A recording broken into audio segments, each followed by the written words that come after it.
안녕하세요. 엘바입니다. 우리가 어항에 이쁜 생이새우나 비시림프를 들여놓고 돋보기를 들고 평화롭게 물멍을 즐기다 보면 어느 날 갑자기 평소와 다른 이상하고 오묘한 행동을 하는 새우를 목격할 때가 있습니다. 오늘 가지고 온 질문이 바로 그 장면인데요. 일명 새우깡 자세라고 하죠. 흐흐. 수조 바닥이나 구조물 위에 앉아있는 새우가 갑자기 꼬리를 머리 밑으로 쑥 집어넣으면서 몸을 C자나 O자로 공처럼 동그랗게 구부린 채 가만히 있거나 배다리를 꼼지락거리는 행동을 하는 것입니다. 질문을 보내주신 분께서도 새우가 가끔 서커스 하는 것처럼 몸을 동그랗게 마는데 어디 아픈 걸까봐 걱정돼요. 한참 동안 이러고 있을 때도 있어요. 라며 가슴을 졸이셨습니다.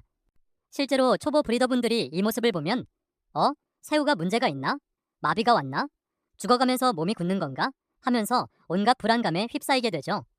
오늘 엘바가 시작하자마자 결론부터 시원하고 명쾌하게 알려드리고 시작해보겠습니다. 전혀 걱정하실 필요 없습니다.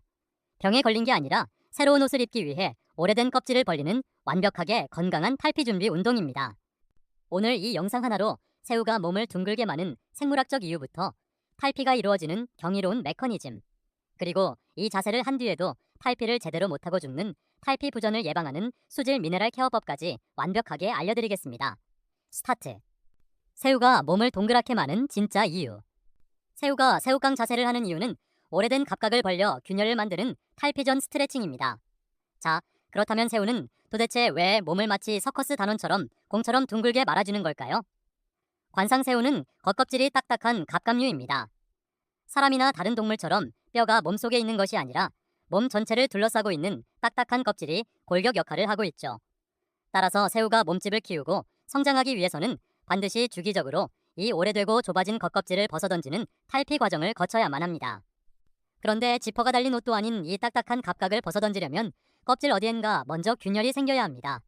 새우의 몸 구조를 보면 머리와 가슴이 합쳐진 두 흉부가 있고 마디마디 이어진 복부가 있습니다.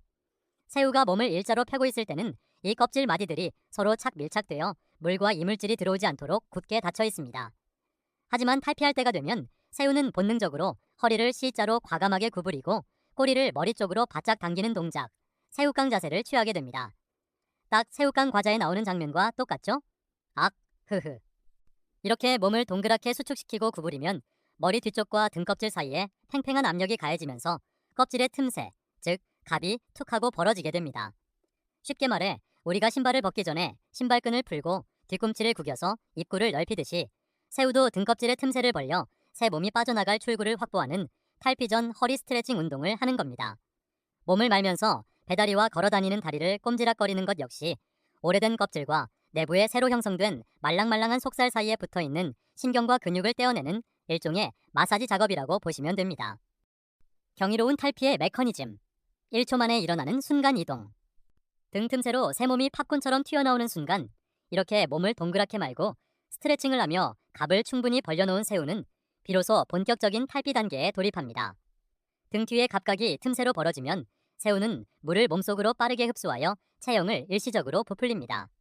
그리고 몸 내부의 압력을 높인 상태에서 순간적으로 허리를 튕기는 강한 반동을 줍니다. 이때 벌어진 등 틈새를 통해 새우의 머리와 가슴, 눈, 수염, 그리고 다리까지 일제히 팝콘이 튀겨지듯 툭 하고 위쪽으로 뿅 하며 빠져나오게 됩니다. 그 후 꼬리 부분을 튕겨내며 순식간에 오래된 껍질을 벗어던지죠. 위의 영상을 한번 보세요. 뿅 하는 영상인데요. 제가 찍어놓은 것이 없어서 이미지 영상으로 대체합니다. 실제로 완벽하게 준비된 새우가 허물을 벗어던지는 데 걸리는 시간은 불과 1초도 되지 않는 눈 깜짝할 사이입니다. 그런데 이렇게 질문하시는 분들이 계시더라고요. 엘바님, 저희 집 새우는 몸을 동그랗게 말고 한참 동안 가만히 있던데요? 하시는 분들이 계시죠? 새우가 탈피 스트레칭을 시작해서 등갑이 벌어지고 실제 탈피에 들어가기까지는 몇 분에서 길게는 몇 시간까지 몸을 구부렸다 폈다를 반복하며 준비 과정을 가집니다. 신중하게 옷 벗을 준비를 하고 있는 것이니 이때 뜰채로 건드리거나 조명을 세게 비추어 스트레치를 주시면 절대 안 됩니다. 주의해야 할 경고 신호, 탈피 부전으로 가는 위험한 상태. 몸을 너무 오래 말고 있거나 등 뒤에 하얀 띠가 보인다면 탈피 부전의 징후입니다. 모든 새우가 이 스트레칭 동작 후 탈피에 성공하는 것은 아닙니다. 만약 여러분 수조의 새우가 몸을 동그랗게 말고 있는 시간이 몇 시간 이상 너무 길어지거나 머리와 등 사이에 하얗고 투명한 틈새가 뚜렷하게 보이는데도 몇 시간째 허물을 벗지 못하고 끼나박거리고 있다면 그것은 건강한 스트레칭이 아니라 탈피부전에 걸려 고통받고 있다는 위험 신호입니다. 그러면 탈피부전은 왜 일어나는 걸까요? 크게 두 가지 수질 원인이 있습니다. 첫째, 경도 및 미네랄 부족인 경우가 있습니다. 물속에 미네랄이 부족하면 새우가 새로운 갑각을 제대로 형성하지 못하거나 껍질이 질겨져서 오래된 겉껍질이 속살에 들러붙어 떨어지지 않게 됩니다. 아무리 몸을 말고 힘을 줘도 등갑만 찢어지고 빠져나오지 못해 결국 탈피부전이 일어나게 되고 또 결국 폐사하게 됩니다. 둘째, 급격한 수질 변화 및 pH 스파이크입니다. 환수를 한 번에 너무 많이 하거나 물 온도가 갑자기 많이 떨어지면 새우는 몸이 준비되지 않은 상태에서 강제 탈피를 시도하게 됩니다. 준비되지 않은 상태에서 몸만 동그랗게 말고 힘을 주다가 에너지가 고갈되어 장기 손상으로 죽게 되는 거죠. 성공적인 탈피를 돕는 엘바의 수질 미네랄 케어법. 그렇다면 우리 새우들이 몸을 동그랗게 말고 스트레칭을 한 뒤 1초 만에 깔끔하게 옷을 벗고 폭풍 성장할 수 있도록 도와주는 실전 관리 노하우는 무엇일까요? 딱 두 가지만 기억하세요. 첫째, 적정 경도와 적정 미네랄을 공급해야 합니다. 생이새우는 GH4에서 8, 비시림프는 GH3에서 6 정도의 적정 경도가 유지되어야 합니다. 환수할 때 아로모를 사용하시는 분들은 꼭 미네업과 같은 미네랄 제품을 정기적으로 투입해서 수치를 맞춰주어야 합니다. 미네랄 밸런스가 완벽하면 새우들이 몸을 웅크리자마자 툭 하고 매끄럽게 탈피를 성공해냅니다.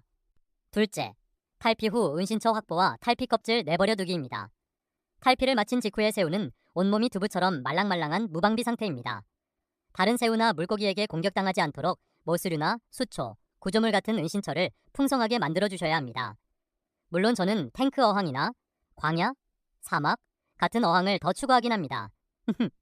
구조물이 없다고 새우가 피할 곳이 없는 건 아니고요. 스펀지 여곽이나 구석으로도 잘 피해서 숨으니 크게 문제되진 않습니다. 유유. 그리고 어항 바닥에 떨어진 투명한 새우 탈피 껍질은 뜰채로 건져서 버리지 마세요. 탈피를 마친 새우나 다른 동료 새우들이 그 껍질을 기가 막히게 씹어먹습니다. 껍질 속에 함유된 칼슘과 키틴질을 다시 섭취하여 자신의 새로운 껍질을 단단하게 만드는 최고의 천연 미네랄 영양식이 되기 때문입니다. 오늘 콘텐츠의 핵심 내용을 명쾌하게 세 줄로 요약하자면 이렇습니다. 1. 새우가 몸을 동그랗게 마는 것은 등갑을 벌리는 탈피 스트레칭이다. 2. 몸을 잡고 괴로워하지 않도록 미네랄을 풍부하게 유지해라. 3. 탈피 후 벗어놓은 허물 껍질은 건지지 말고 새우 먹이로 둬라. 오늘 이렇게 새우가 어항 속에서 서커스 하듯 몸을 동그랗게 구부려 마는 신비로운 생물학적 이유와 탈피 메커니즘, 그리고 안전하게 옷을 벗도록 돕는 수질 미네랄 케어법까지 알아보았습니다. 이제 어항 속에서 몸을 웅크리고 있는 새우를 보더라도 절대 아픈 건가 싶어 당황하거나 불안해하지 마시고, 아, 내 새우가 멋진 새 옷으로 갈아입으려고 몸을 풀고 있구나 하고 느긋하게 응원하며 관찰해 보시길 바랍니다. 오늘은 여기까지입니다. 도움이 되셨길 바라고요. 시청해주셔서 감사합니다. 지금까지 엘바였습니다. 끝.